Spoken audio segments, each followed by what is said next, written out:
Caleb Morgan dropped to his knees in the blood-stained snow. His hands trembled as he reached toward the small figure hiding beneath the overturned wagon. A child, no more than 7 years old. Her tiny fingers still clutched her dead mother's frozen hand. "Please," he whispered, his voice cracking. "I ain't gonna hurt you." The girl's green eyes stared at him, empty, hollow, already too old for such a young face. In that moment, Caleb made a promise that would change both their lives forever. If you want to know what happens next, subscribe to my channel and stay until the end. Drop a comment telling me which city you're watching from. I'd love to see how far this story travels. The wolf's blood still dripped from Caleb Morgan's knife when he heard it. A sound that didn't belong to the howling wind or the groaning pines. Something human. Something small. He wiped the blade on his thigh and stood motionless, listening. His breath came out in white clouds that vanished into the gray Montana sky. The dead wolf lay at his feet, its amber eyes already glazing over with frost. There it was again. A whimper. Faint. Carried on the bitter wind from somewhere east. Caleb's horse, a sturdy buckskin named Jasper, tossed his head and stamped nervously. The animal sensed it too. Something wrong in the direction of the old mining road. Easy, boy. He mounted quickly, ignoring the ache in his bad leg, where a Confederate bullet had lodged itself 19 years ago. Some wounds never healed proper. Some just learned to live with you. The snow had started falling again, thick flakes that stuck to his beard and coated Jasper's mane. Caleb pulled his collar higher and urged the horse forward, following an instinct he couldn't name. He'd lived alone for 4 years now. 4 years since Ruth and little Lily had been taken by the scarlet fever that swept through Silver Creek in the spring of '79. 4 years of waking to empty silence of cooking meals for one of watching the sun set over mountains that no longer seemed beautiful. 4 years of existing without really living. The mining road appeared through the curtain of snow, a rutted path that wound up toward the abandoned Crane mining claims. Nobody used it anymore, not since the company moved operations further north. No reason for anyone to be out here in weather like this. Yet the tracks in the snow told a different story. Wagon wheels, deep grooves that spoke of heavy cargo, and alongside them, hoof prints, 3 horses, maybe 4, riding hard despite the treacherous conditions. Caleb's hand moved to the colt at his hip. Something about those tracks set his teeth on edge. The spacing was wrong. Whoever drove that wagon had been running from something, or someone. He followed the trail for nearly a mile before Jasper stopped, dead ears flattening against his skull. What is it? Then he saw it. The wagon lay on its side like a wounded animal, one wheel still spinning lazily in the wind. Canvas covering had been torn away, contents scattered across the snow clothes, a cracked mirror books with their pages fluttering like dying birds. And the blood. Dark stains spreading from beneath the wagon, already crystallizing in the cold. A woman's body lay face down in the crimson snow. Her arm stretched out toward something or someone she'd been trying to reach. Caleb dismounted slowly, rifle in hand. His eyes swept the perimeter, checking for danger for the men who'd made those hoofprints. The tracks led away to the north, fresh enough that the riders couldn't be more than an hour ahead. They'd done what they came to do and left. He approached the woman carefully, though he already knew what he'd find. She was young, maybe 30, with auburn hair that spilled across the snow like autumn leaves. Her dress was simple, but well made. Not a frontier woman born to this harsh land, but someone from back east who'd ventured into country she didn't understand. The bullet wound in her back told him everything he needed to know. This wasn't an accident. This was murder.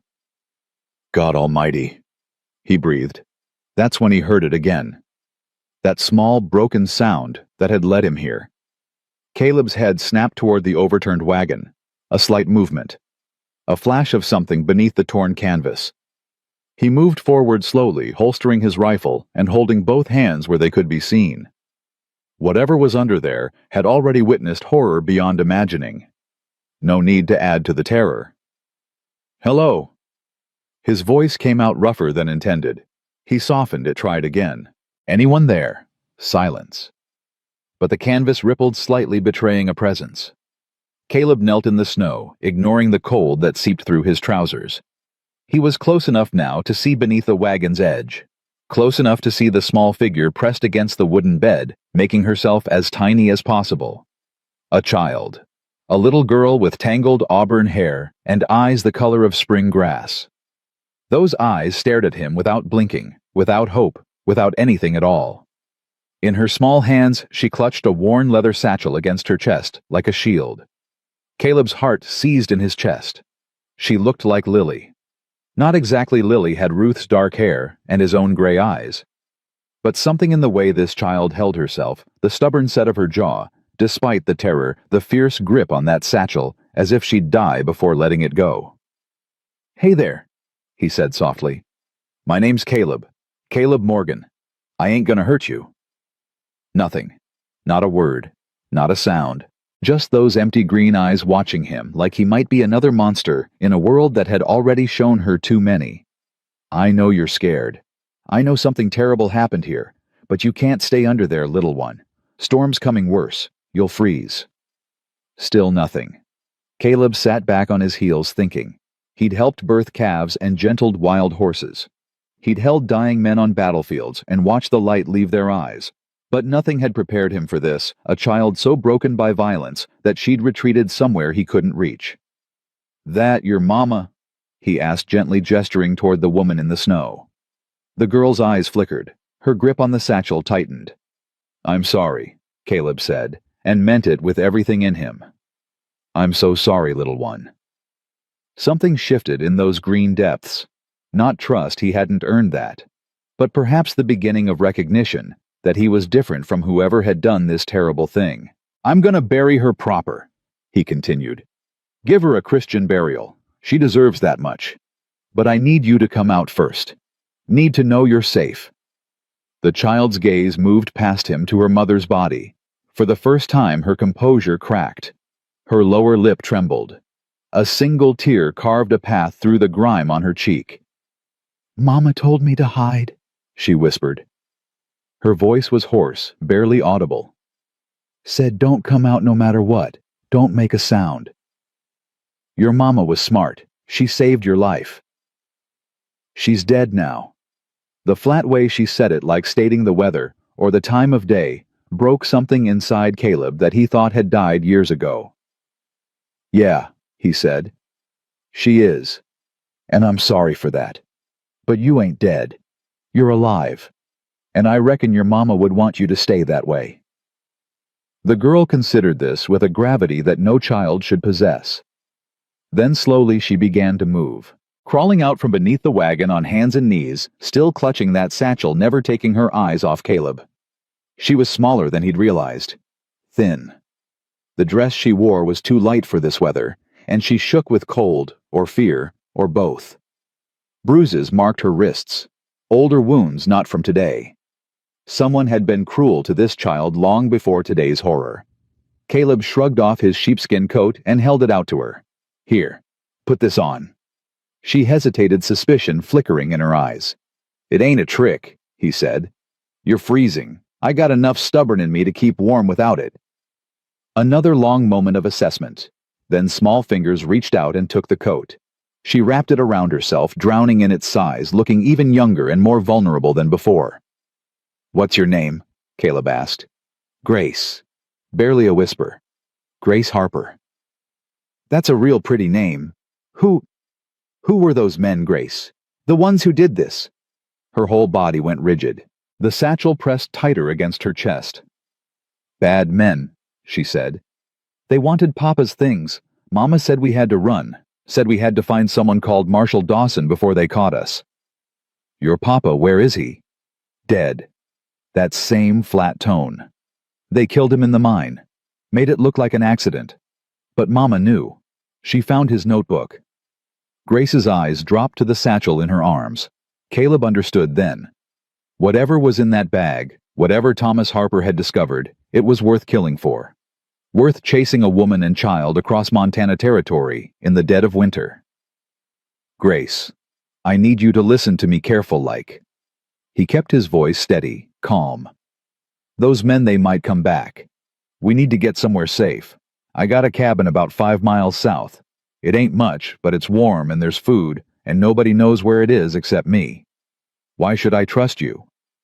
The question hit him like a fist. Because she was right to ask. Because she'd already learned that adults lied, that they hurt, that they killed innocent women and left children to freeze in the snow. "You shouldn't," he said honestly. "You don't know me from Adam. All I can tell you is this: I ain't one of them. I got no quarrel with you or your mama or whatever's in that bag. I'm just a man who heard a sound in the storm and followed it. That's all." Grace studied him with those two old eyes, measuring, weighing. "You got sad eyes," she said finally, "like you lost somebody too." The observation struck him silent. 4 years he'd hidden his grief behind a wall of silence and solitude, and this child, this broken little girl, had seen right through him in minutes. "I did," he admitted. "My wife, my daughter. They died of fever a while back." "What were their names?" "Ruth and Lily.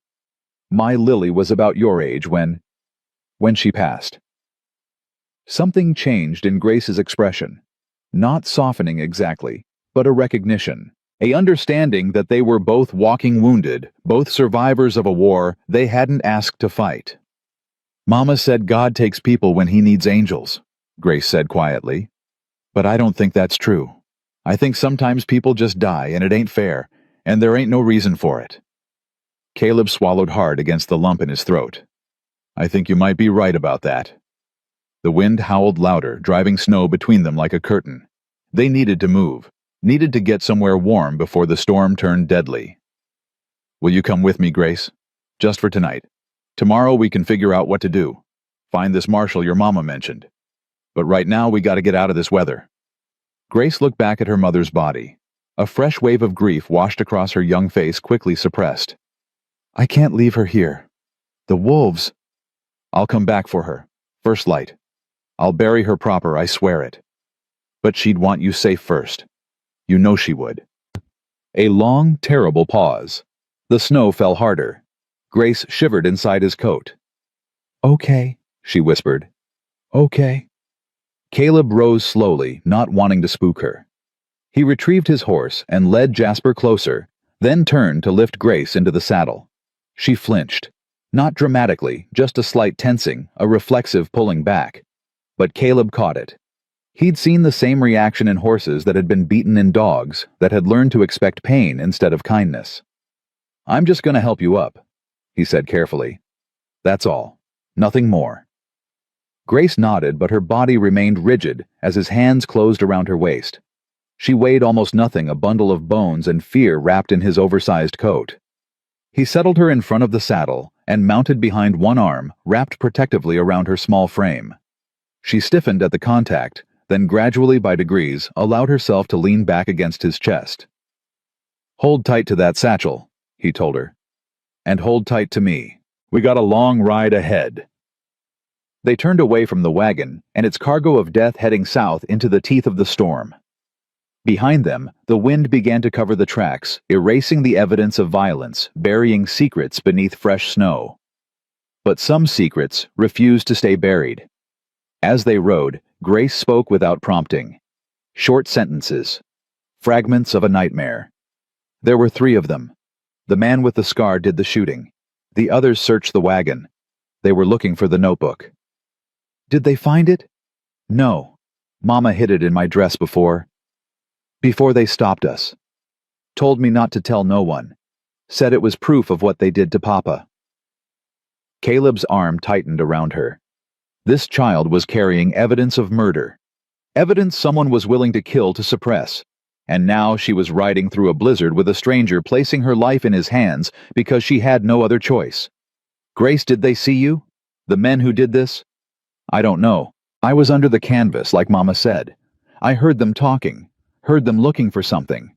Then they left." "But they didn't find you?" "No." Small mercy. The only one in this whole tragic mess. The snow fell heavier now, reducing visibility to a few yards.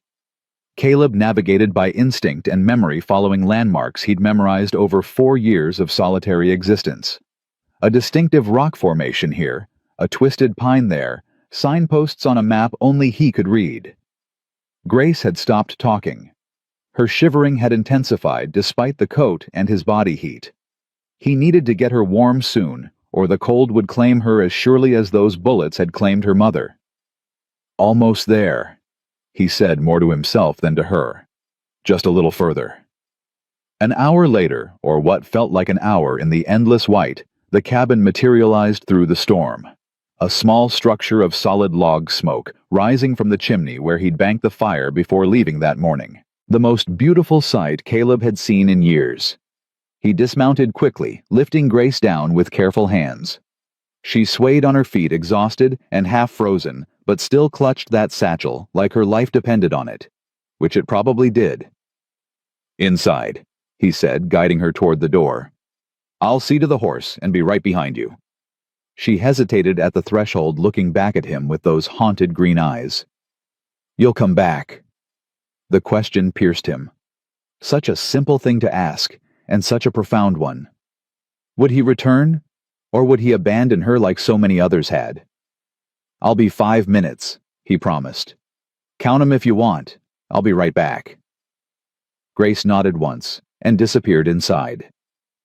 Caleb led Jasper to the small stable attached to the cabin's north wall. His hands moved automatically, unsaddling, brushing, feeding, while his mind raced through possibilities and dangers. Those men would discover they hadn't recovered the notebook. They'd realize someone had survived, and they'd come looking. He had a few days, maybe. Time for the storm to pass and the roads to clear. Time for them to realize their mistake and retrace their steps. Time for Grace to rest, to eat, to recover some fraction of her strength. Then decisions would have to be made. When he entered the cabin, he found Grace standing exactly where he'd left her, just inside the door. She hadn't moved toward the fire, hadn't sat down, hadn't done anything except wait. "You can come in proper," he said gently. "Sit by the fire. Get warm. I'm dripping on your floor." The concern was so incongruous, so absurdly normal given what she'd endured, that Caleb almost laughed. Almost. "Floors survived worse. Come on." He guided her to the chair nearest the hearth, then busied himself building up the fire and heating water. Grace watched his every movement with that unnerving attention, tracking him like a wild animal watching a potential threat. "You hungry?" he asked. "I don't know." "When's the last time you ate?" She had to think about it. "Yesterday morning. Mama had some bread. She gave me most of hers." Nearly 2 days without proper food. Caleb felt a fresh surge of anger at the men who'd done this, who'd left a child to starve and freeze without a second thought. "I'll make something," he said. "Nothing fancy, but it'll fill you up." He set about preparing a simple stew from the provisions in his larder. Salt pork, potatoes, some dried vegetables. Not much, but hot and nourishing. While it cooked, he pulled a blanket from his bed and wrapped it around Grace's shoulders. She accepted it without protest, her eyes following him as he moved around the small cabin. "This where you live?" she asked. 4 years now, since Ruth and Lily passed. "It's quiet." "Yeah, I reckon that's why I chose it." Grace considered this. "Quiet can be good. Quiet means nobody's coming." The observation twisted something in his chest. This child had learned to associate silence with safety, noise with danger. What kind of life had she lived before today's horror? "Nobody's coming tonight," he assured her. "Storm's too bad. We're safe here. For now." He couldn't argue with that, so he didn't try. When the stew was ready, he filled 2 bowls and set one before Grace. She ate slowly, methodically, rationing each bite, as though unsure when her next meal might come. Another learned behavior, another sign of hardship that predated this nightmare. "Grace," he said carefully, "those bruises on your wrists. They ain't from today." Her spoon paused midway to her mouth. Her eyes flickered to the marks, then away. "Papa sometimes got angry," she said quietly. "When he'd been drinking. Mama said it wasn't really him, that the drink made him mean." Caleb's jaw tightened. Thomas Harper, whoever he'd been, whatever evidence he'd gathered, had hurt his own daughter. had left marks on a child's skin. It didn't excuse his murder, but it complicated Caleb's feelings about the man considerably. "Ain't nobody got the right to hurt a child," he said firmly. "Don't matter if they're drinking or not. That ain't how a man treats his family." Grace looked up at him, something flickering in her eyes. Surprise, maybe. Or the beginning of something like trust. Mama said the same thing. That's why we were leaving. Why she had the notebook. She said once people knew what he'd found out, we'd have enough money to go somewhere new, somewhere he couldn't follow. She was trying to protect you. She always protected me. Grace's voice wavered for the first time since leaving the wagon. Even at the end, she was protecting me. The tears came then, silent at first, sliding down her cheeks unheeded. Then harder, her small body shaking with sobs she'd been holding back for hours. Caleb froze, uncertain. He hadn't comforted a crying child since Lily, hadn't held anyone since Ruth took her last breath in his arms 4 years ago. But some instincts ran deeper than grief.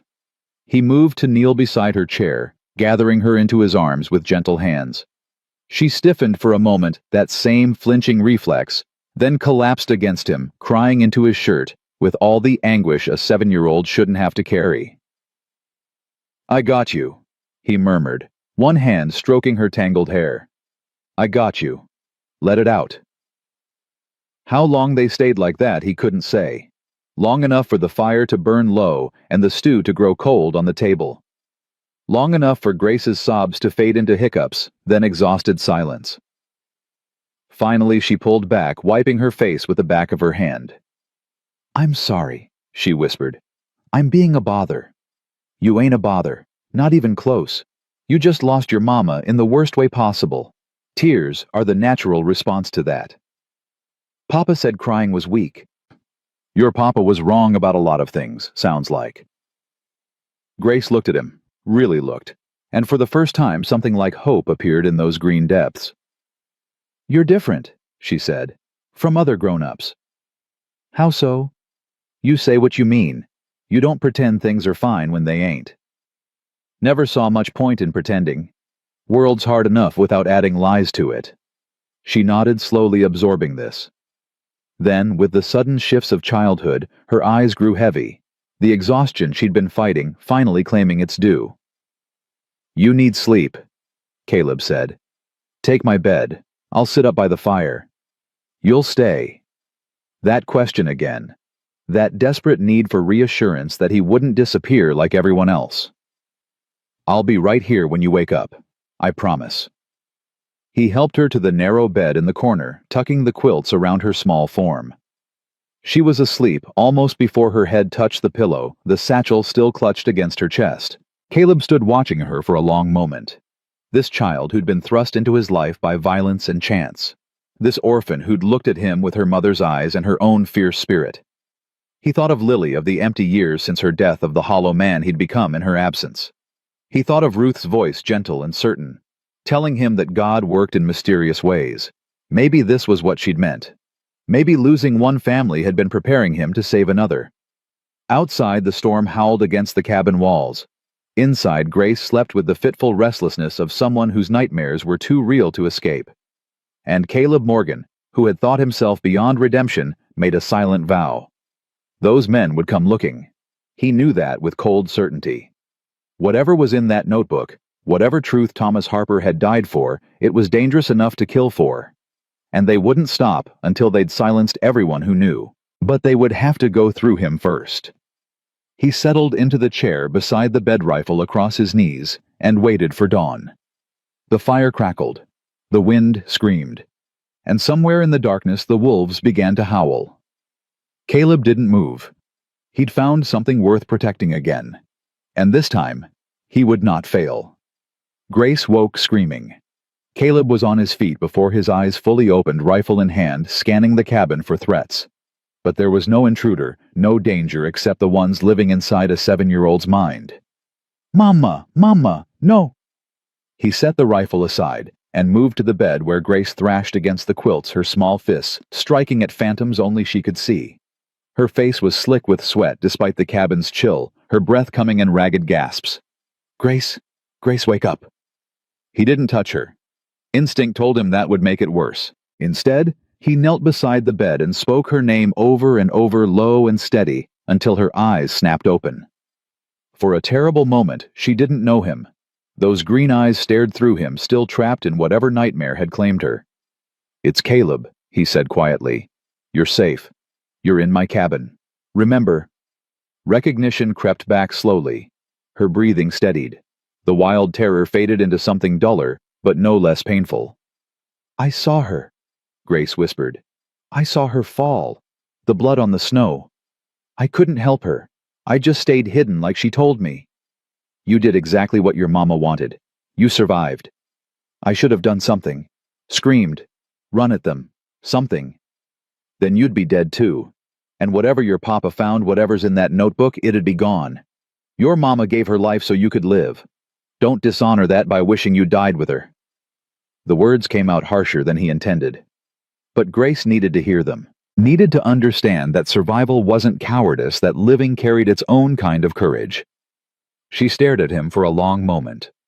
Then slowly she nodded. "Papa used to say the same thing.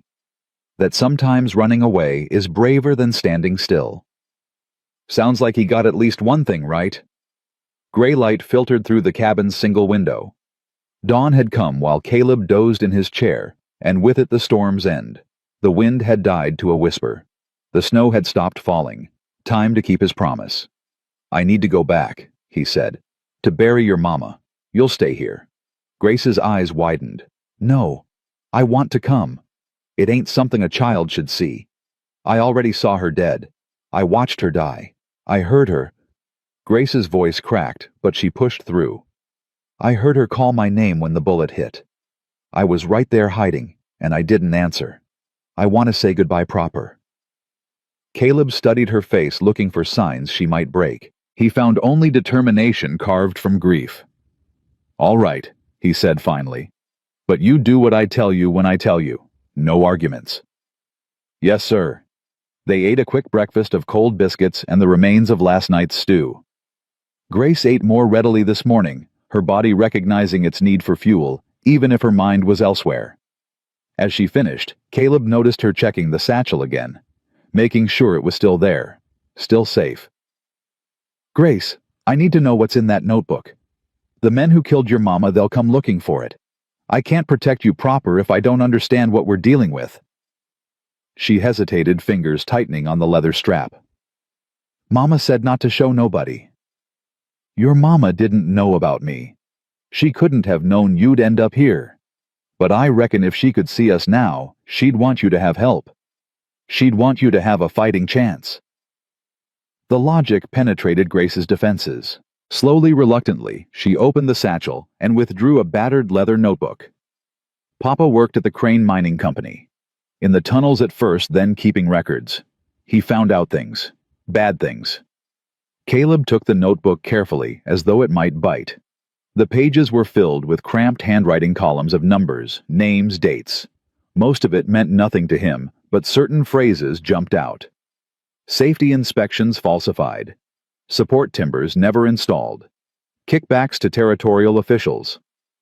And then circled in heavy ink, Tunnel 7 collapse deliberate. 14 men killed. Insurance claim filed same day. Your papa was a bookkeeper. He kept track of the money, all of it. Where it went, where it came from. He said Mr. Crane was cheating the miners and the government both. Said when people found out he'd go to prison forever. Victor Crane. Grace nodded. Caleb knew the name. Everyone in Montana Territory did. Victor Crane was one of the richest men in the region, owner of mining operations that employed hundreds. He had connections in Helena in Washington. Men like that didn't go to prison. Men like that made problems disappear. Problems like Thomas Harper and his notebook. Problems like a 7-year-old witness. Grace, this is dangerous. More dangerous than you know. I know men killed my mama for it. I know they'd kill me too if they found me. How much more dangerous can it get? The matter-of-fact way she said it made Caleb's chest ache. This child had seen too much, learned, too much, grown too old in too short a time. We'll figure this out. he said, tucking the notebook into his own coat. "But first we got a promise to keep." They rode out into a world transformed. The storm had buried everything under a thick blanket of white, smoothing the rough edges of the landscape into gentle curves. Beautiful if you didn't know what lay beneath. Grace sat in front of him, again, wrapped in a blanket over his coat. She was quiet, her eyes fixed on the horizon, where they'd find her mother's body. "Tell me about her," Caleb said.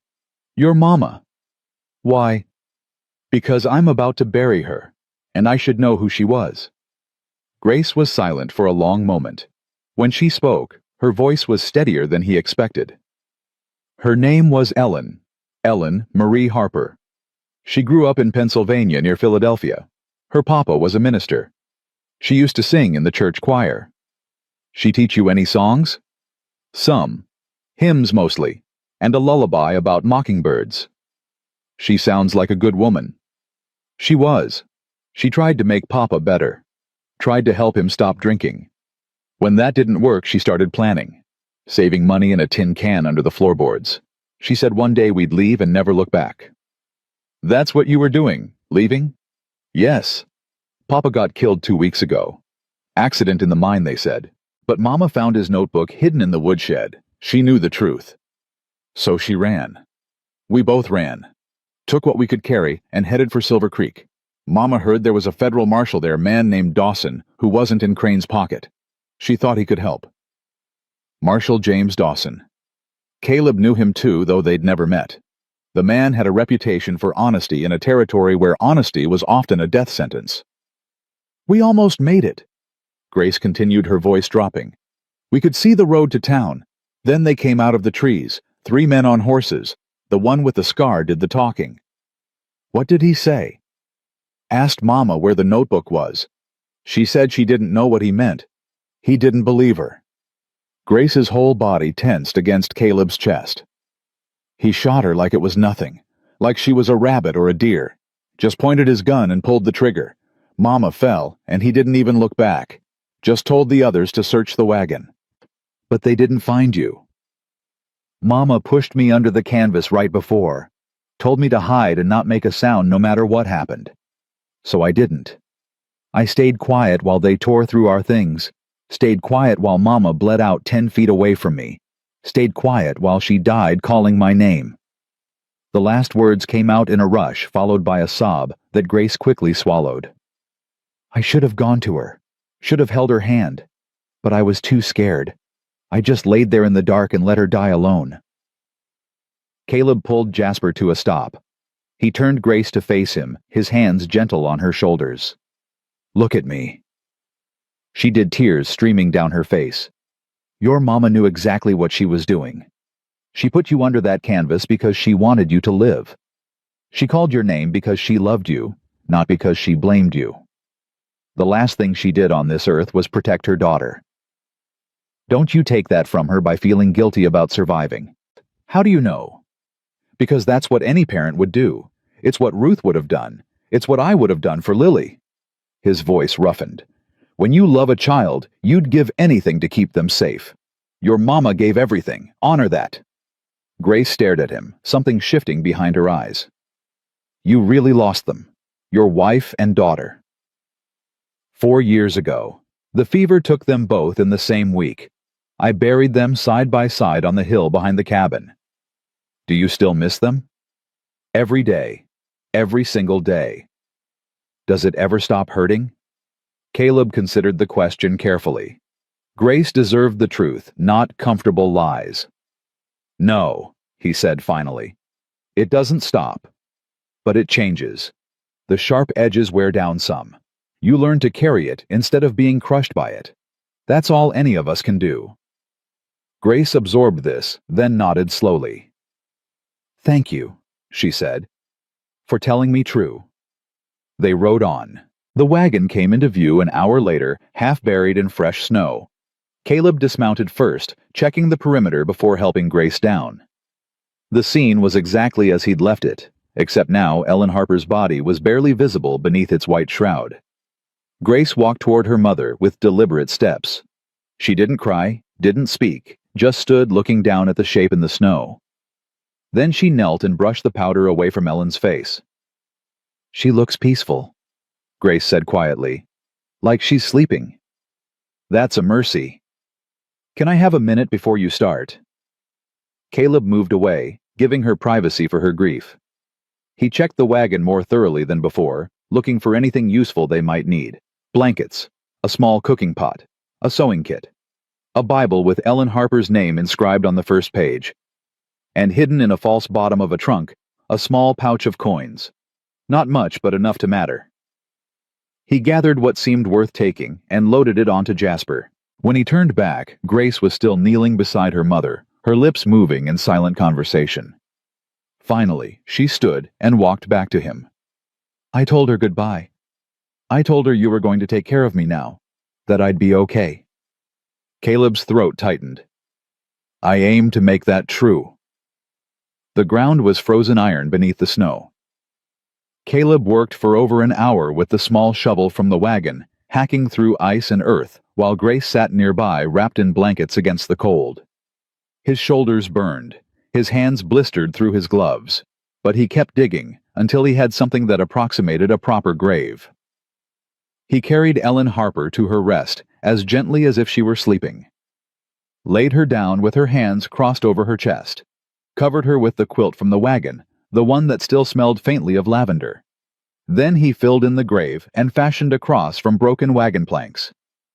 "You want to say some words?" he asked Grace. She nodded and stepped forward, the Bible clutched in her small hands. "The Lord is my shepherd." She began, her voice clear and steady. "I shall not want. He maketh me to lie down in green pastures. He leadeth me beside the still waters. He restoreth my soul." Caleb removed his hat and bowed his head. He hadn't prayed since Ruth and Lily died, hadn't seen the point. But standing here with this brave child, watching her bid farewell to the woman who'd given everything for her, he found himself mouthing the familiar words. "Yea, though I walk through the valley of the shadow of death, I will fear no evil, for thou art with me." Grace's voice wavered, but didn't break. "Thy rod and thy staff, they comfort me. Thou preparest a table before me in the presence of mine enemies. Thou anointest my head with oil. My cup runneth over." She looked up at Caleb, tears flowing freely now. "Surely goodness and mercy shall follow me all the days of my life, and I will dwell in the house of the Lord forever." "Amen," Caleb said. "Amen," Grace whispered. They stood in silence for a long moment. Then Grace reached into her pocket and withdrew something small, pressing it into the mound of earth. "What's that?" Caleb asked. "A button. From Mama's Sunday dress. She gave it to me when I was little. Said as long as I had it, she'd always be with me." Grace's hand lingered on the grave. Now she can have it back, so she won't be lonely. The simple gesture broke something open in Caleb's chest. He thought of Lily's wooden toys still sitting on a shelf in his cabin, of Ruth's shawl hanging by the door, of all the small objects that carried enormous weight. "Your mama raised you right," he said, his voice rough. "She'd be proud of who you are." Grace looked up at him. "You think so? I know so." They left the grave behind and rode for Silver Creek. Caleb had decided during the burial that they couldn't hide forever. The storm had bought them time, but the men who killed Ellen would eventually piece together what happened. Better to get ahead of it. Find Marshall Dawson. Get the notebook into official hands. The town appeared in late afternoon, a collection of wooden buildings clustered around a single main street. Smoke rose from a dozen chimneys. People moved along the boardwalks, going about their business. Caleb stopped at the edge of town, studying the scene.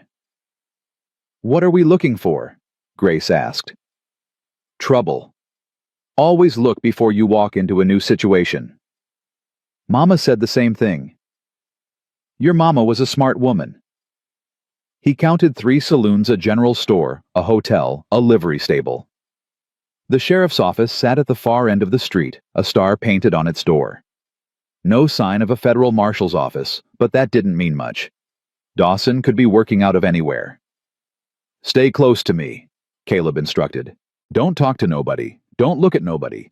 We find out where Dawson is, deliver the notebook, and get out. What if the bad men are here? Then we deal with that when it happens." They rode slowly down Main Street. Caleb felt eyes on them, the natural curiosity of small-town folk toward strangers. He kept his expression neutral, his hand within reach of his Colt. The general store seemed the best place to start. He tied Jasper to the rail and helped Grace down, keeping her close as they entered. A woman stood behind the counter, gray-streaked hair pulled back in a severe bun. But her eyes were kind as they settled on Grace. "Well, hello there. Ain't you a little thing? What can I do for you folks?" "Looking for information," Caleb said. "Federal marshal named Dawson. He's supposed to be around these parts." The woman's expression shifted slightly, something guarded entering her gaze. "Jim Dawson. He comes through now and then. Ain't seen him in a week or so. Why you looking for a marshal?" "Business." "What kind of business brings a man and a little girl asking after federal law on a winter afternoon?" Caleb met her gaze steadily. "The private kind, ma'am." The woman studied him for a long moment. Then her attention moved to Grace, taking in the too large coat, the haunted eyes, the way she pressed close to Caleb's side. "That your daughter?" "She is now." Something in his tone must have communicated more than the words, because the woman's expression softened. "Name's Martha Hensley. I run this store and the boarding house next door. Been in Silver Creek 30 years. I know most everyone and most everything that happens around here." "Caleb Morgan, this is Grace." Martha came around the counter and crouched down to Grace's level. "You look like you've had a hard time of it, sweetheart. You hungry? I got fresh bread in the back, still warm from the oven." Grace looked up at Caleb for permission. He nodded.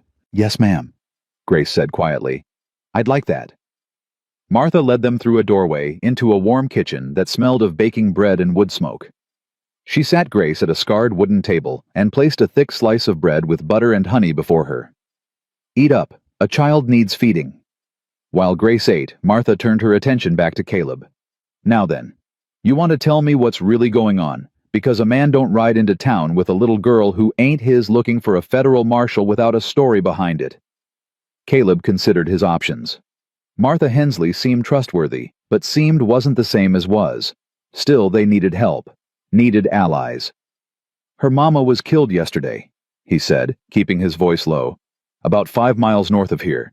Shot down by men who were after something her husband found. Something that could hurt some powerful people." Martha's face went pale. "Ellen Harper." Caleb froze. "You knew her?"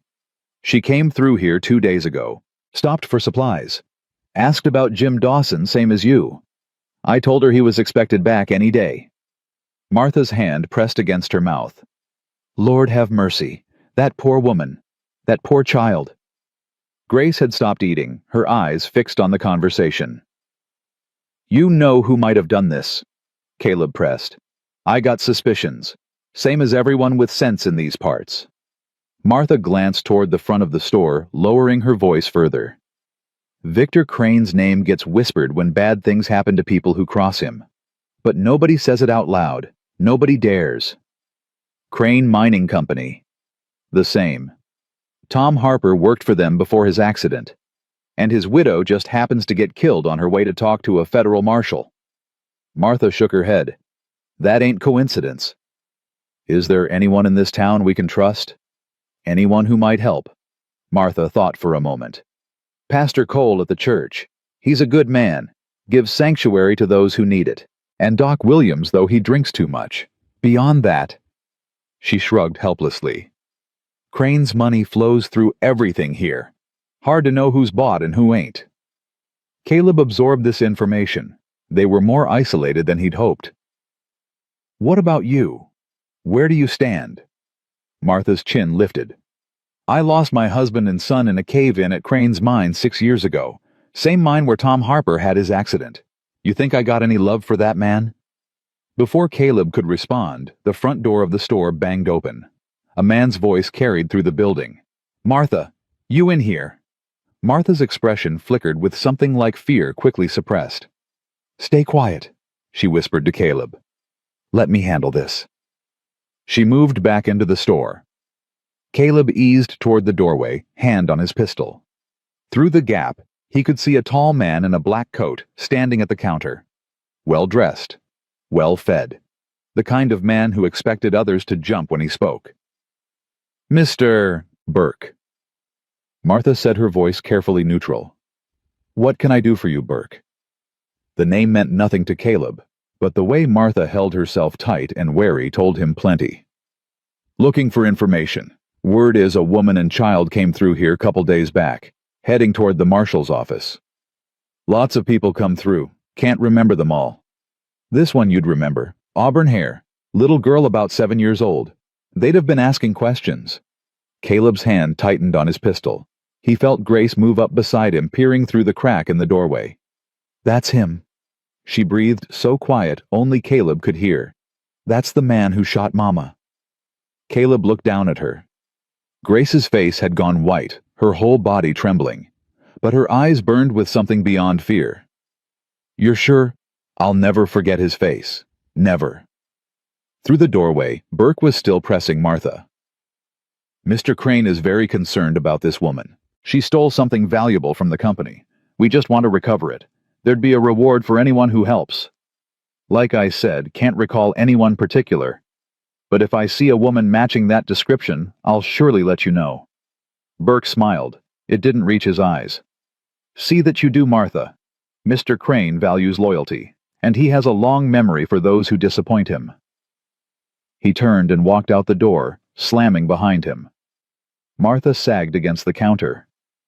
When Caleb emerged from the kitchen, she looked at him with fresh fear in her eyes. "You need to leave. Now. Silas Burke is Crane's right hand. If he finds that child, he won't. You don't understand. That man is a killer. Everyone knows it. Nobody can prove it." Martha gripped his arm. "Take her and go, far away from here. Forget about the marshal, forget about justice. Just run." Caleb looked back at Grace, who had followed him out of the kitchen. Her small face was set with determination that shouldn't exist in one so young. "Grace," he asked, "what do you want to do?" She was quiet for a moment. Then, "Mama didn't die so we could run away. She died so the truth could come out. If we give up now, they win. And all those men Papa wrote about in his notebook, they keep dying in mines that ain't safe. More mamas lose their sons. More children lose their papas." Martha stared at the girl with something like wonder. "How old are you, child?" "7, ma'am." "Lord above, 7 years old with the heart of a lion." Caleb made his decision. "We'll stay at your boarding house tonight. Tomorrow we find out when Dawson's expected back." "That's dangerous." "Everything's dangerous. Might as well be dangerous while working toward something good." Martha held his gaze for a long moment. Then she nodded. "Rooms in the back. Private entrance through the alley. I'll bring food when it's dark." She looked at Grace with something like respect. "Your mama raised one hell of a daughter, sweetheart. You make her proud." Grace's eyes glistened, but she didn't cry. "I'm trying, ma'am. I'm trying." That night, in a small room with a narrow bed and a single window overlooking the alley, Caleb watched Grace sleep. She'd eaten everything Martha brought, then collapsed into exhausted slumber almost immediately. The notebook sat heavy in his coat pocket. Evidence of murder, of fraud, of corruption, reaching into the highest levels of territorial government. All of it resting on the survival of one man and one small girl. Outside Silver Creek settled into uneasy silence. Somewhere in that darkness, Silas Burke was hunting, asking questions, getting closer. Caleb checked his pistol one more time and settled into the chair by the window. He'd found something worth protecting, something worth fighting for. And tomorrow, the fight would truly begin. 3 days passed without sign of Marshal Dawson. Caleb grew more restless with each hour. Martha brought news from the town when she delivered their meals, and none of it was good. Silas Burke had doubled his inquiries. 2 more men had arrived from the Crane Mining headquarters. Rewards were being offered for information about the Harper woman's whereabouts. "People are starting to talk," Martha warned on the 3rd evening. "Someone saw a man and child ride in the day after the storm. It's only a matter of time before Burke puts it together. We can't wait much longer. Dawson sent word he'd be back by week's end. 3 more days, maybe 4. Caleb shook his head. "We don't have 3 days." Grace sat at the small table practicing her letters on a piece of paper Martha had given her. She looked up at the adults' tense conversation. "What if we don't wait for the marshal to come here?" she asked. "What if we go find him?" "He could be anywhere in the territory, sweetheart." "But he's coming from somewhere. If we ride out to meet him, we get away from the bad men and find help at the same time." Caleb and Martha exchanged glances. The logic was sound if risky. "Do you know which direction Dawson travels from?" Caleb asked. "Usually comes in from the east. Helena way. There's a stage road that runs through Miller's Pass." "How far?" 2 days hard riding in good weather. Longer with a child." Grace set down her pencil. "I can ride hard. Mama and I traveled for a week before they caught us. I didn't slow her down none." The determination in her voice reminded Caleb painfully of Lily. His daughter had possessed that same stubborn streak, that same refusal to be treated as less capable than she was. "We leave before dawn," he decided. "Martha, I need supplies. Food for a week. Ammunition if you've got it. I'll have everything ready." That night, Caleb couldn't sleep. He sat by the window, watching the alley below, turning plans over in his mind. Every option carried risk. Staying meant eventual discovery. Running meant traveling exposed through territory where Burke's men could be anywhere. "You're worried." Grace's voice startled him. She'd woken without sound, and now stood beside his chair, her small face pale in the moonlight. "Thought you were sleeping." "I was pretending, so you wouldn't fret about me." Caleb almost smiled. "That's supposed to be my job, fretting about you. Mama used to fret. Papa too when he wasn't drinking. I got used to pretending so they wouldn't worry worse." She climbed into the chair across from him, pulling her knees to her chest. In the darkness, she looked even smaller than usual, more vulnerable. "Can I ask you something?" she said. "Anything. When your daughter died, did you want to die too?" The question hit him like a physical blow. He stared at Grace, at her two old eyes, at the weight of understanding behind them. "Yes," he admitted. "For a long while I did." "What stopped you?" "I don't rightly know. Cowardice maybe, or stubbornness. Woke up each morning expecting not to care about seeing another sunset and somehow kept waking up anyway." Grace nodded slowly. "I felt that way after Papa died, after Mama too. Like there wasn't any point to anything anymore. Do you still feel that way?" She considered the question seriously. "Sometimes. But less since you found me. You make me feel like maybe there's still good things ahead, even if I can't see them yet." Caleb's throat tightened. "There are good things ahead, Grace. I promise you that."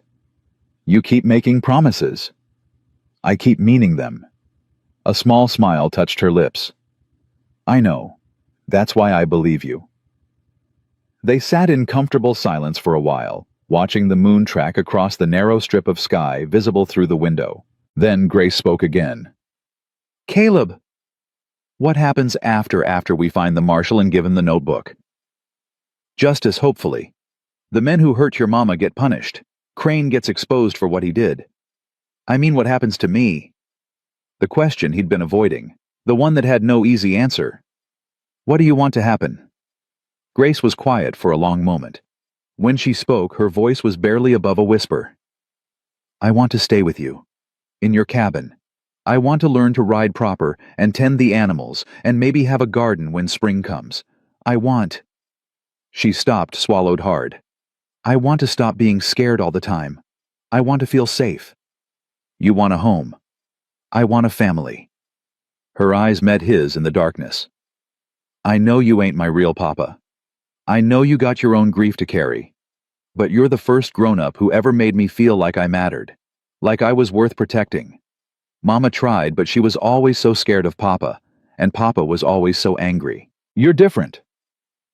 Caleb leaned forward, taking her small hands in his calloused ones. "Grace Harper, you listen to me. I didn't go looking for a daughter that night in the storm. I was tracking a wolf, same as I'd done 100 times before. But finding you, that changed something in me. Something I thought was dead and gone." "What do you mean?" "I mean I ain't just protecting you because it's right, though it is.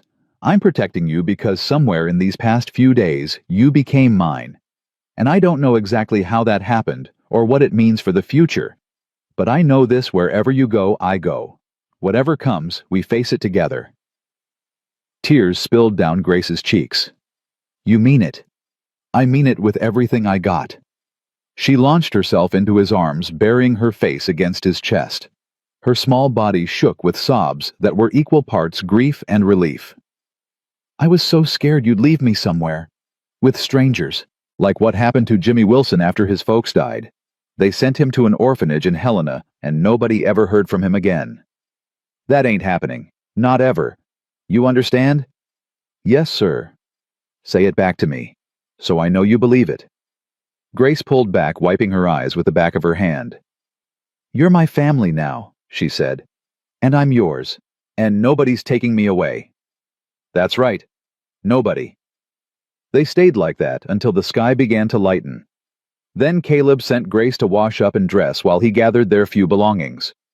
Martha was waiting in the alley when they slipped out the back entrance. She'd prepared 2 horses instead of one, the second being a sturdy mare. "Figured the girl could use her own mount if you need to move fast." "I can't pay for this." "Wasn't asking for payment. Just bring her back safe when this is all over. That'll be payment enough." Grace stepped forward and hugged the older woman fiercely. "Thank you, Mrs. Hensley, for everything." Martha's stern face softened. "You take care, little one. And you mind Mr. Morgan. He's good people." "I know he is." They mounted up and headed east, keeping to back trails that wound through the hills above the main road. Caleb set a steady pace, not fast enough to exhaust the horses, but quick enough to put distance between them and Silver Creek. The morning passed without incident. They stopped briefly at midday to rest the horses and eat some of the food Martha had packed. Grace handled her mare with surprising skill, guiding the animal through difficult terrain without complaint. "Your mama teach you to ride?" "Some. Mostly I learned watching the stable boys back in town. Mama didn't like me going there, said it wasn't proper for a girl, but I went anyway when she wasn't looking." "You got a rebellious streak." "Mama said the same thing, said I got it from her side of the family." They remounted and continued east. The terrain grew rougher as they climbed toward Miller's Pass. Caleb kept his eyes moving constantly, scanning the horizon for any sign of pursuit. So far, nothing. By late afternoon, they'd reached a narrow canyon that cut through the hills. The stage road ran along its floor, visible from the ridge where they'd stopped. "We'll follow this toward the pass," Caleb explained. "Stay high where we can see anyone coming." "What if the marshal's already on the road? Won't we miss him?" "We'll check from time to time, but I'd rather approach from above than get caught in the open down there." They picked their way along the ridge as shadows lengthened. The canyon walls glowed orange in the fading sunlight. Beautiful country, Caleb thought. Dangerous country. "Caleb, I need to stop." He reined in immediately. "What's wrong?" Grace's face had gone pale. "Nothing's wrong. I just need to stop. For a minute." Understanding dawned. "Oh, right.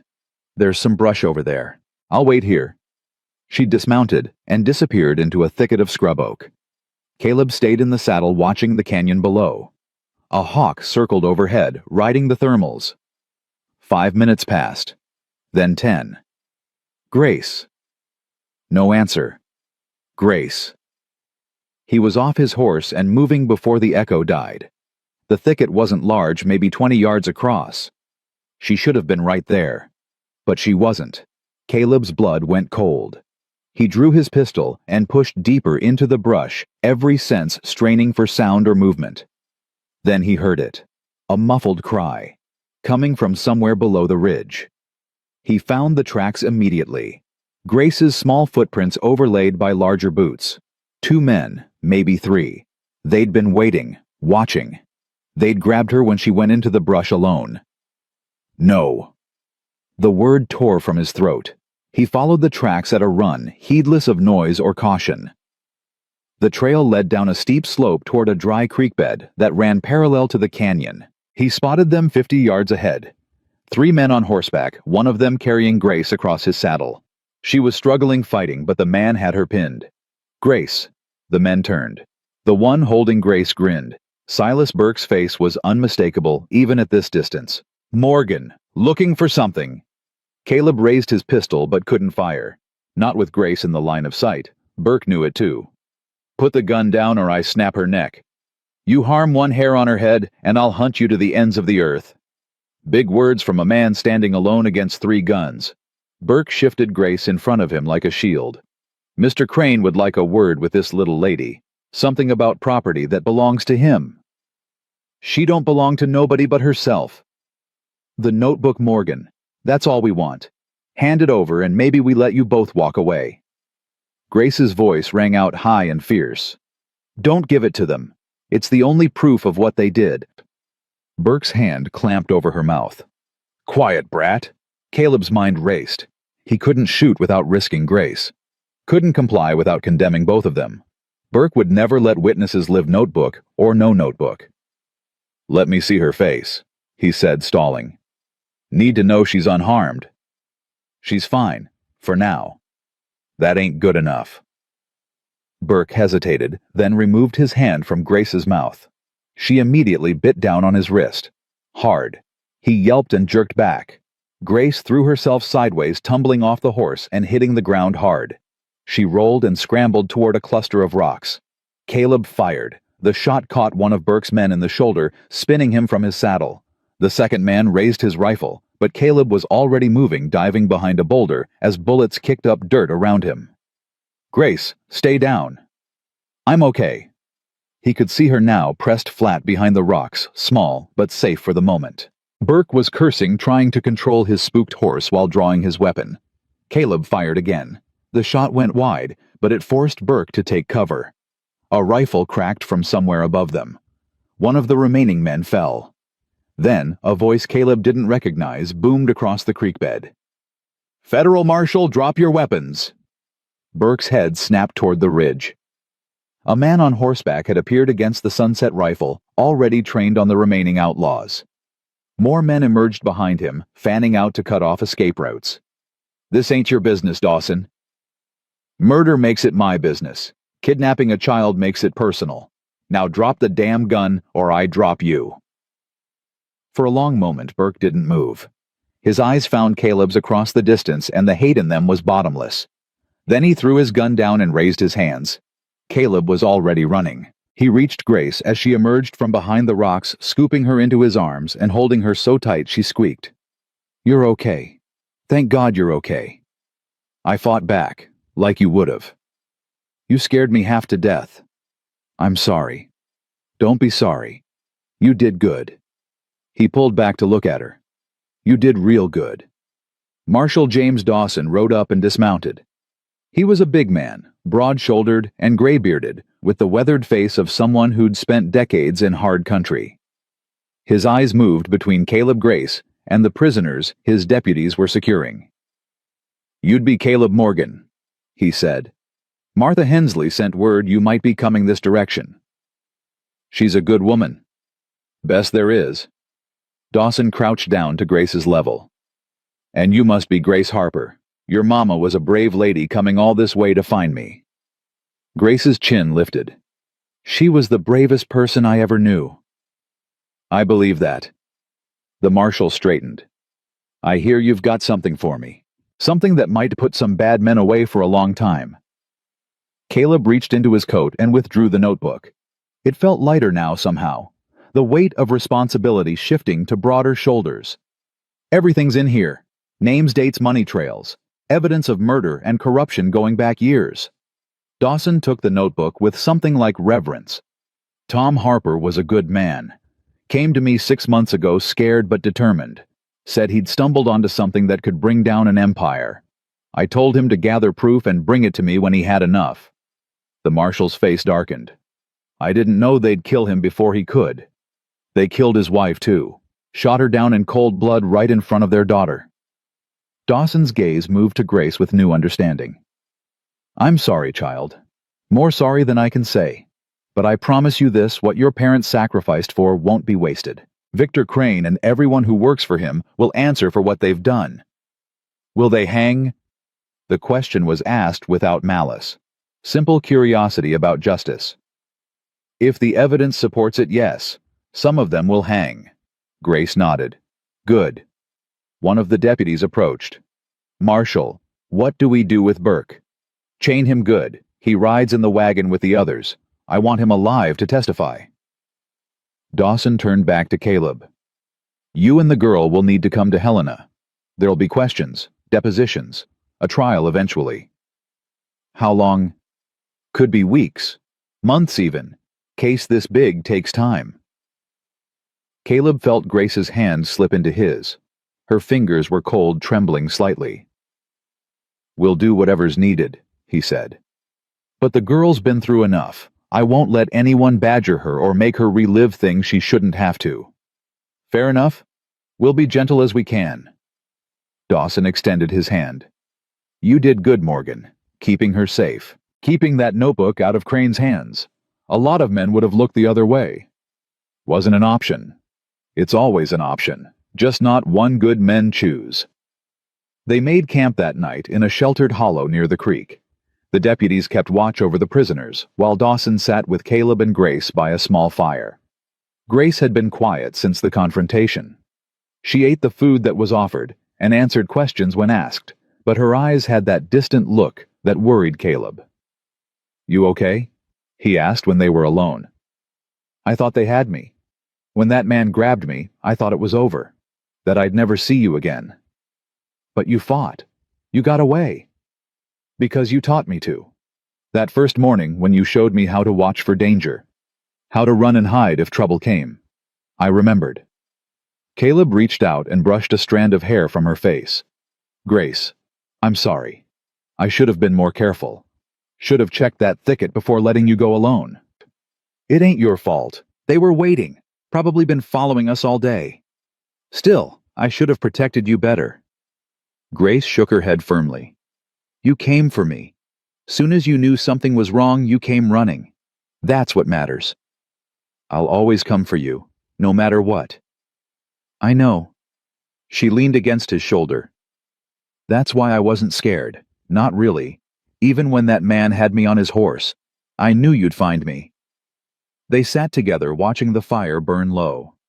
Around them the prairie stretched vast and dark under a canopy of stars. Somewhere a coyote called, answered by another in the distance. Caleb? Yeah. When all this is over, can we go home?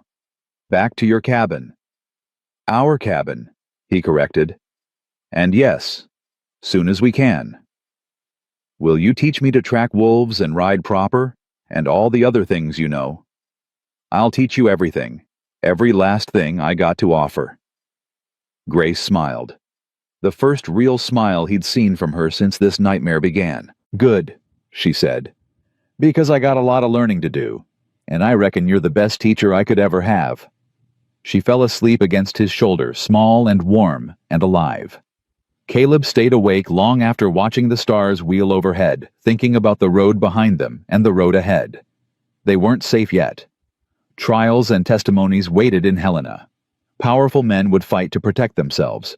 There would be more danger, more fear, more moments when everything hung in the balance. But for now, this moment, this small circle of firelight, this child breathing softly against his chest, it was enough. More than enough. It was everything. Helena was bigger than anything Grace had ever seen. She pressed close to Caleb as they rode down the main street, her eyes wide at the brick buildings, the gas lamps, the crowds of people moving in every direction. After days in the wilderness, the noise and bustle felt overwhelming.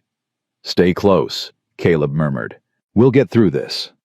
Marshal Dawson led them to the federal courthouse, an imposing stone structure that dominated the center of town. Inside, clerks hurried through corridors carrying stacks of paper. Lawyers in fine suits argued in hushed voices. Everything smelled of ink and dust and importance. You'll stay in the witness quarters, Dawson explained. Secure rooms in the basement. Nobody gets in or out without my say-so. Like a jail. Like protection. Crane's got eyes everywhere in this city. Until the trial's done, you're both targets. The witness quarters turned out to be a small suite of rooms, Spartan but clean. 2 beds, a table, a few chairs. A single window set high in the wall barred against intrusion. Grace explored the space with cautious curiosity while Caleb spoke with Dawson at the door. How long before the trial starts? 2 weeks, maybe 3. The prosecutor's building his case. Needs time to review the notebook, corroborate the evidence, line up witnesses. And until then, you wait, both of you. Dawson's voice softened. I know it's hard, but we're close now. Real close to bringing these men to justice. Just need a little more patience. Patience. Caleb had learned patience in the long years of solitude, but watching Grace pace the small room like a caged animal, he wondered how much patience a 7-year-old could muster. The days blurred together. Lawyers came to interview them, asking the same questions over and over. Grace answered with steady calm, recounting her mother's death, her father's discoveries, the men who'd hunted them across Montana. Each telling cost her something. Caleb could see it in the shadows deepening under her eyes. You don't have to do this, he told her one night. I can tell them you're too young, that you can't remember. But I do remember. Every bit of it. Grace's jaw set stubbornly. Mama didn't die so I could stay quiet. She died so the truth could come out. I ain't stopping now. You're the bravest person I know. I learned from you. On the 10th day, everything changed. Caleb woke to the sound of voices in the corridor. Urgent voices. He was on his feet before his eyes fully opened, reaching for the pistol Dawson had let him keep. The door burst open. But it wasn't attackers. It was Dawson himself, his face grim. We got a problem. What kind of problem? Victor Crane escaped federal custody 2 hours ago. Someone on the inside helped him. We don't know who yet. Grace sat up in bed, instantly alert. He's coming for us. We don't know that. Yes, we do. Her voice was flat with certainty. He won't let us testify. He'll do whatever it takes to stop us. Dawson exchanged a look with Caleb. The child was right. They all knew it. I'm doubling the guards, moving you to a more secure location. Where? Fort Harrison. Military installation 20 miles north. Crane's reach doesn't extend there. They left within the hour, bundled into a covered wagon with 6 armed deputies riding escort. Grace huddled against Caleb, her eyes fixed on the canvas covering, as though she could see through it to whatever dangers lurked outside. It's gonna be okay, he told her. You don't know that. No, but I believe it. And sometimes, belief is all we got. The road to Fort Harrison wound through forested hills. Caleb kept his pistol ready, watching for any sign of ambush. The deputies rode in tense silence, hands never far from their weapons. They were 2 miles from the fort when the shooting started. The first shot took the lead deputy from his saddle. The second spooked the horses into chaos. Suddenly, men were emerging from the trees on both sides of the road, rifles blazing. Get down! Caleb threw himself over Grace as bullets punched through the wagon's canvas. He could hear the deputies returning fire horses, screaming men shouting, Under the seat, now! Grace scrambled into the small space beneath the wagon's bench, while Caleb kicked out the rear canvas and started shooting. He caught one attacker in the chest, another in the leg. But there were too many. 8, maybe 10 men against their depleted escort. A bullet grazed his shoulder. He barely felt it. Morgan, we gotta move. Dawson appeared at the wagon's edge, blood streaming from a cut on his forehead. Half the deputies were down. The rest were falling back toward a rocky outcropping 50 yards away. Grace, come on! He pulled her from under the seat, and they ran. Bullets kicked up dirt around their feet. Grace stumbled once-twice, but kept moving. Caleb's wounded shoulder screamed as he lifted her over a fallen log. They reached the rocks as another deputy fell. Now it was just Dawson, Caleb, Grace, and 2 surviving men against Crane's small army. How many rounds you got? 12, maybe 15. Make 'em count. The attackers pressed forward, using the wagon for cover. Caleb fired carefully, conserving ammunition, dropping a man with each shot. But they kept coming. We can't hold them, one of the deputies gasped. There's too many. Grace tugged at Caleb's sleeve. There's a gully behind us. I saw it when we ran. If we can get to it, Maybe we can circle around. Caleb risked a glance back. She was right. A narrow wash cut through the hillside hidden by brush. Might lead somewhere. Might lead nowhere. But staying meant dying. Dawson. Cover us. What are you doing? Getting her out. Whatever happens, keep shooting. He grabbed Grace and ran. More bullets, a hot sting across his ribs. Then they were sliding down into the gully, tumbling through mud and dead leaves. Keep moving. Don't stop.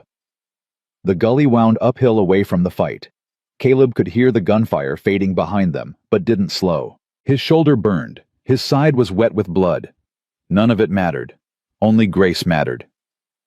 They emerged onto a ridge overlooking the valley. Below, the battle still raged. But now Caleb could see something else. Riders approaching from the north. A column of blue-coated cavalry, their guidons snapping in the wind. The fort, he breathed. They heard the shooting. The cavalry hit Crane's men like a wave, breaking on rocks. In minutes, the ambush became a rout. Attackers scattered into the trees, pursued by soldiers. Others threw down their weapons and surrendered. Grace sagged against Caleb's chest. Is it over? I think so. I think it's finally over. They made their way back down to the road as the cavalry commander took control of the scene. Dawson had survived, though barely. 3 deputies lay dead. The wagon was destroyed, but they were alive. A sergeant approached, taking in Caleb's wounds with professional concern. You need a doctor, sir. I need to know if Crane was with them. We captured most of the attackers, questioning them now. Find out where Crane is. He's the one behind all this. The questioning took an hour. Caleb refused treatment until he had answers, despite Grace's worried protests. Finally, a young lieutenant approached with news. One of the prisoners is talking. Says Crane's holed up at an abandoned mining camp about 10 miles east. Place called Dead Man's Hollow. How many men with him? 4, maybe 5. Rest were here. Caleb started to rise. Dawson's hand on his shoulder stopped him. You're in no condition to go after him. He'll run. Every minute we wait, he gets further away. Then let the cavalry handle it. The cavalry don't know that terrain. I do. Caleb's eyes met the marshal's. I tracked wolves through those hills for 4 years. I know every ravine, every hiding spot. I can find him. And what about her? Dawson gestured to Grace, who sat wrapped in a soldier's coat, watching them with hollow eyes. Caleb hesitated. He couldn't take her with him, couldn't leave her either. The conflict tore at him. Grace stood and walked over. Her face was pale but determined. Go, she said. Grace? He killed my mama. He'll keep killing unless someone stops him. You're the only one who can. She took his hand, her small fingers cold against his skin. I'll be safe here with the soldiers. You finish this. I don't want to leave you. You ain't leaving me. You're protecting me. Same as always. Just from further away. Caleb knelt, ignoring the pain that lanced through his shoulder. I'll come back. I swear it. I know you will. You always keep your promises. He pulled her into a fierce embrace, memorizing the feel of her small body, the smell of her hair, the steady beat of her heart. Then he let go. Watch her, he told Dawson. With your life. You have my word. Caleb mounted a cavalry horse and rode east, toward Dead Man's Hollow, toward Victor Crane, toward the end of this nightmare, one way or another. The mining camp appeared as dusk fell, a cluster of abandoned buildings, huddled at the base of a cliff. No lights burned, no smoke rose, but fresh tracks led into the narrow canyon that served as the only entrance. Caleb dismounted and approached on foot, using every skill 4 years of solitude had taught him. He moved like a ghost through the fading light, pistol-drawn senses straining. He found the first guard slumped against a boulder, asleep or drunk. Either way, he'd never wake. Caleb's knife saw to that. The second was more alert, but died just as quietly. 2 more waited near the largest building. Caleb took them both with a single rifle shot, each moving before they could return fire. Years of hunting wolves had made him precise. Merciful. Then there was only Crane. Caleb kicked in the door and found him sitting behind a desk, a glass of whiskey in one hand and a pistol in the other. The mining baron looked older than Caleb expected, smaller. Without his empire of money and murder, he was just a man, a frightened man. "Morgan." Crane didn't seem surprised. "I wondered when you'd come." "Put the gun down."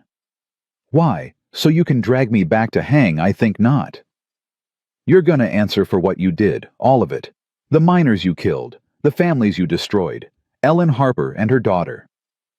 The Harper woman was unfortunate, a loose end that needed tying. She was a mother. She was trying to protect her child. "And you've become quite attached to that child, haven't you?" Crane's lips curved in something like a smile. "The noble rancher and his orphan ward, how touching." Caleb's finger tightened on the trigger. "One more word about her, and I'll forget I came to bring you back alive." "Is that what you came for, Justice?" Crane laughed bitterly. "There is no justice. Not for men like me. I own judges. I own senators. Even if you drag me back to Helena, I'll be free within a year. And then—" he raised his glass in mock toast. "Then I'll tie up every loose end, starting with that little girl." Something snapped inside Caleb. He didn't remember crossing the room, didn't remember knocking the gun from Crane's hand, only remembered the satisfaction of his fist connecting with the man's face again and again, until Crane lay bloody and broken on the floor. "You don't get to threaten her." Caleb set his voice strange even to his own ears. "You don't get to speak her name. You don't get to live in a world where she's afraid of you anymore." Crane spat blood and laughed. "You're no better than me. Look at yourself. Ready to kill an unarmed man." "You're right about one thing." Caleb raised his pistol, aiming between Crane's eyes. "I ain't better than you, but she is. And for her sake, I'm gonna let you face trial. Let you face the families of all those men you killed. Let you see justice done proper." He pulled Crane to his feet and bound his hands with rope from the desk. "But know this, if you ever get free, if you ever come anywhere near Grace Harper, I'll find you. And next time there won't be a trial." Crane said nothing. Perhaps he believed the threat. Perhaps he was too beaten to argue.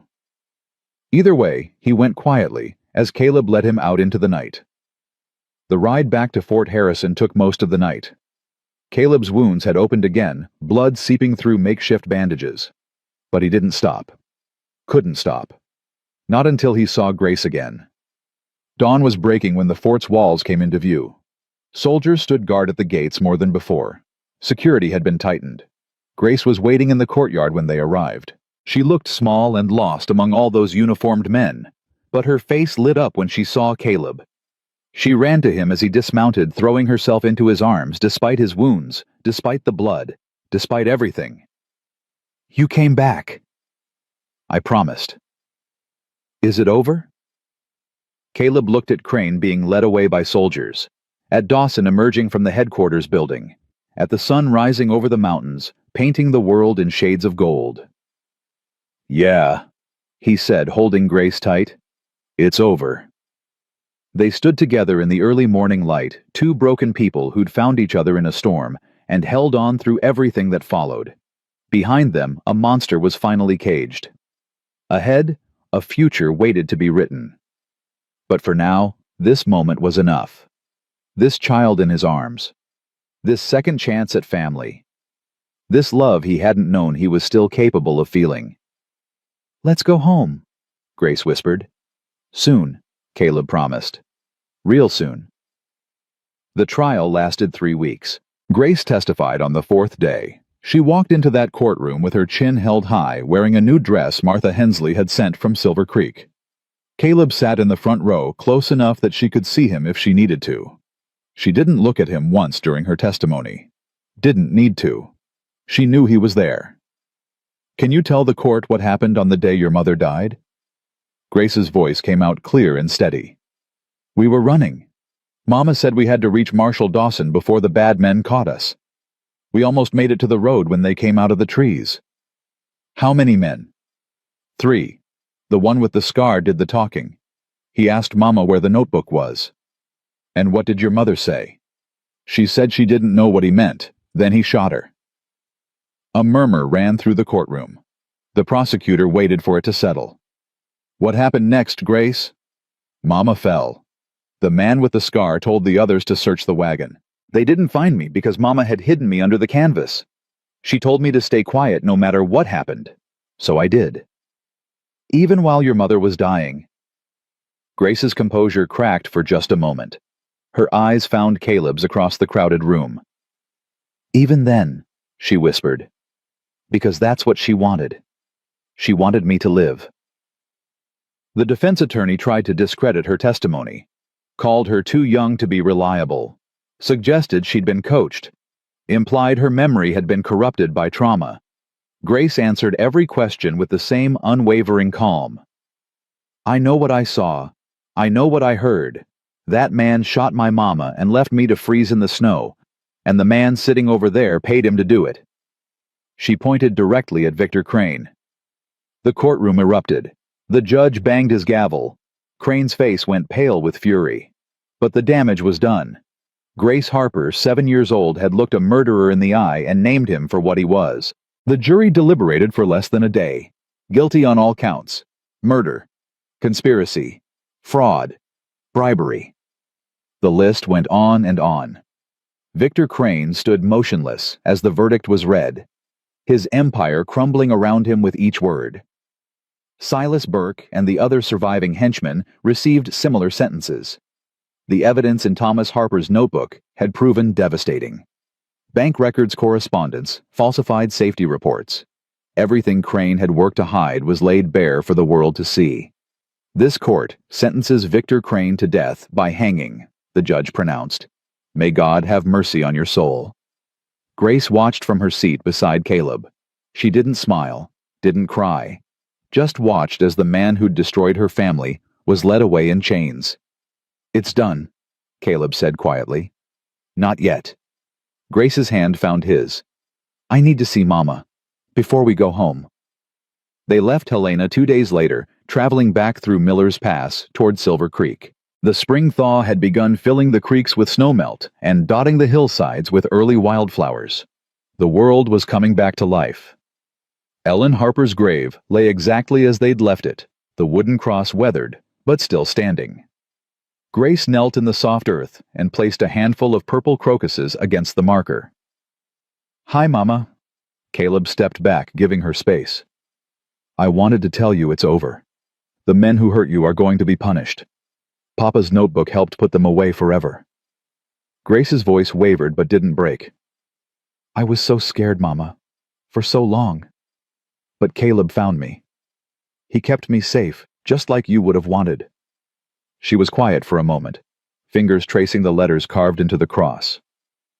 I'm going to live with him now, in his cabin. He's going to teach me to ride and track and all sorts of things. I think you'd like him, Mama. He's got sad eyes like Papa did sometimes, but not the angry kind of sad. The missing someone kind. Grace pulled something from her pocket. The button she'd buried months ago, now cleaned and polished. I dug this up. I hope that's okay. I wanted to keep a piece of you with me always, but I'm leaving something too.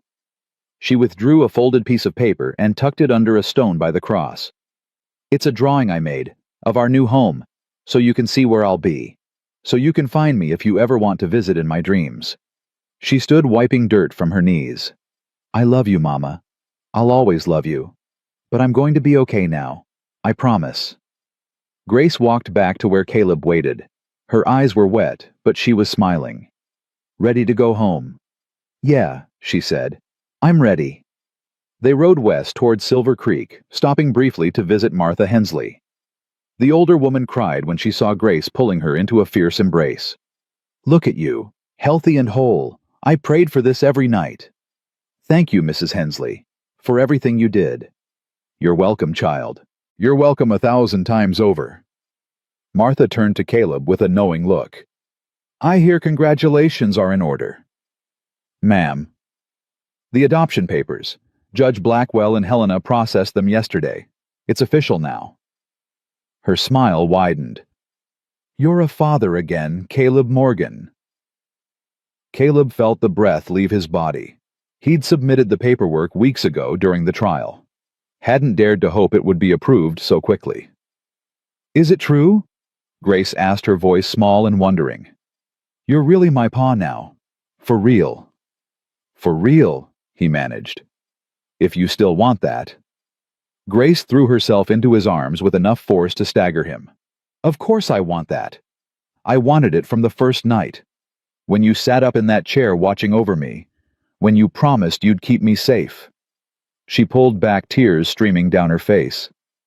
You're the best thing that ever happened to me, Caleb Morgan. And I'm glad you're my pa. Martha dabbed at her eyes with her apron.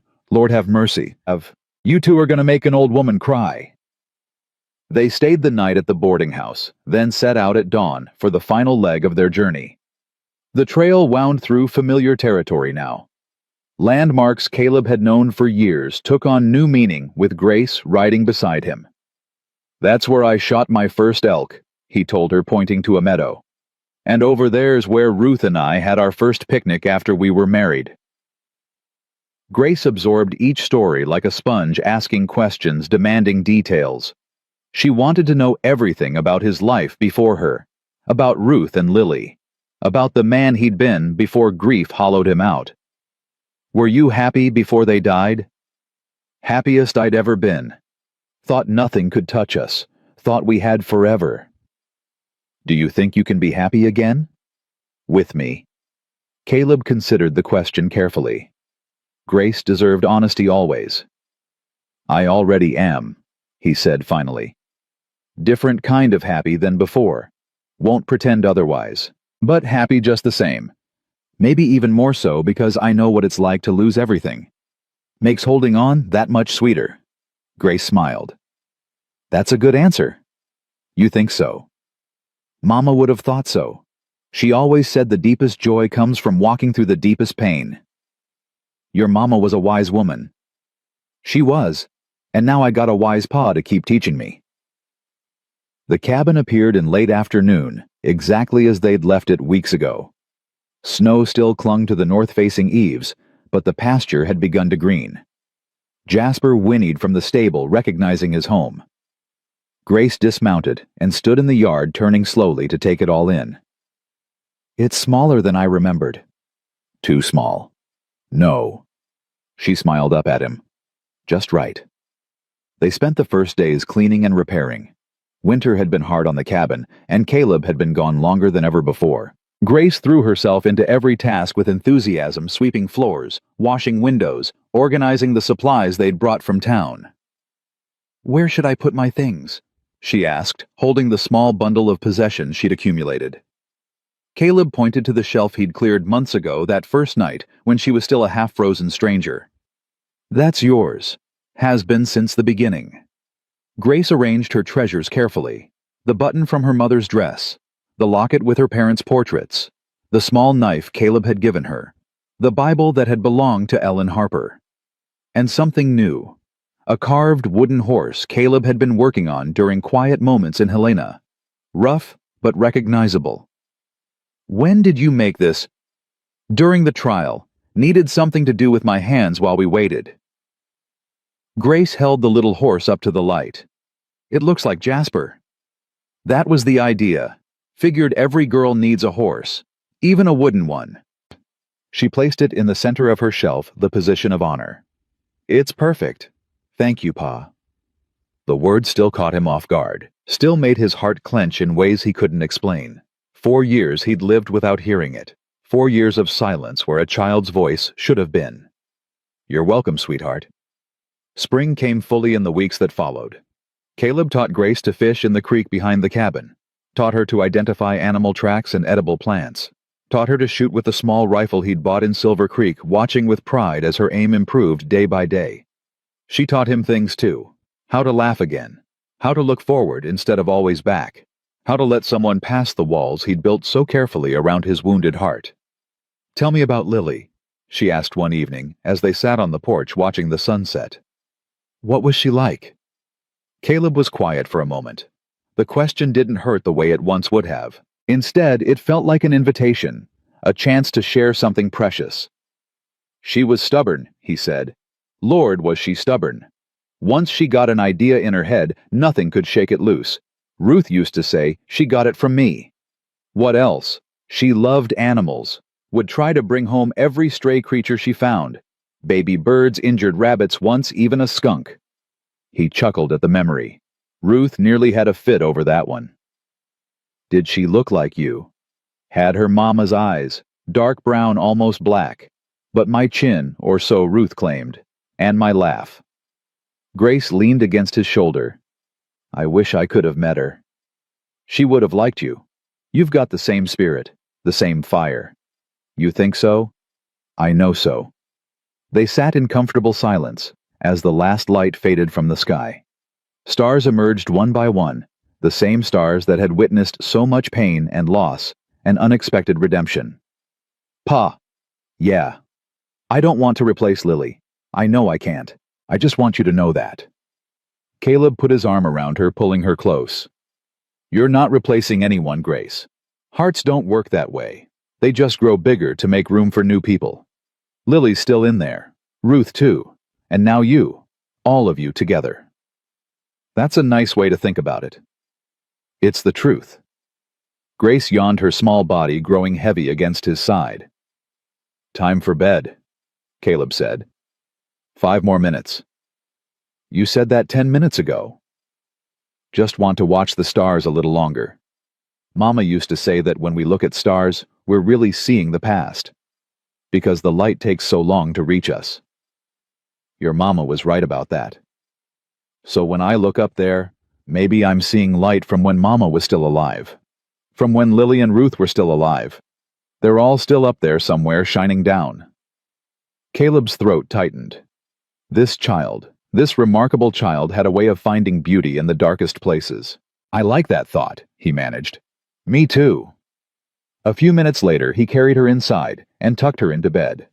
She was asleep before he finished pulling up the quilts, her face peaceful in a way it hadn't been during those first terrible nights. Caleb sat in his chair by the fire watching her sleep. He thought about the journey that had brought them here, the storm, the wagon, the gunfights and trials, and long nights of fear. He thought about Ruth and Lily buried on the hill behind the cabin, about Ellen Harper resting in peace, knowing her daughter was safe, about all the loss and grief that had shaped both their lives. And he thought about the future. Grace growing up here, learning the land, becoming strong and capable. Birthdays and holidays and ordinary days that would stack up into a lifetime. Arguments and laughter and everything in between. A family. Imperfect and scarred, but real. Outside, a wolf howled in the distance, the same sound that had led him to Grace in the first place. Caleb smiled at the irony. He'd gone out that night to hunt a predator and found a daughter instead. Life had a way of surprising you. Thank you, he whispered into the darkness. To Ruth, to Lily, to whatever force had guided his path through the snow that night. Thank you for giving me another chance. The fire crackled. Grace murmured in her sleep, and Caleb Morgan, who had thought himself beyond redemption, felt something he hadn't experienced in 4 long years. Peace. The months turned. Summer came with its long days and warm nights. Grace grew taller, stronger, more confident. She learned to ride properly, to track game, to read the weather in the clouds. She learned to cook and mend and keep house. She learned 100 skills that would serve her well in this hard country. But she also learned gentler things. How to press wildflowers between pages. How to sing the old hymns her mother had loved. How to sit quietly and watch the world without needing to fill the silence with words. On the anniversary of their meeting, Caleb woke to find Grace already up, standing by the window watching the snowfall. It's just like that first night, she said softly. Remember? I remember. So much has changed since then. Everything's changed. Grace turned to face him. At 8 years old now, she was losing the roundness of early childhood. Her face was longer, more defined, but her eyes were the same, green as spring grass, filled with wisdom beyond her years. I used to have nightmares, she said, about Mama, about the men who chased us, about being alone. I know, I heard you sometimes. I don't have them anymore, haven't for months. She crossed to where he sat and climbed into his lap, something she still did, despite being almost too big for it. Because of you. Because I know you'll always be there. Caleb held her tight, breathing in the scent of her hair. I'll always be there, Grace, no matter what. That's a promise. I know, Pa. I've always known. They sat together as the snow fell outside two people who had found each other in the darkest of circumstances and built something beautiful from the wreckage. A family. Forged in fire and loss and love. Grace Harper Morgan. Daughter by choice, not by blood. Living proof that hope could survive anything. And Caleb Morgan. Father again, against all odds. A broken man made whole by a child's trust. Outside, the winter wind howled across the prairie, but inside the cabin there was warmth and light, and the quiet certainty that comes from knowing exactly where you belong. They were home. They were family. And nothing would ever take that away.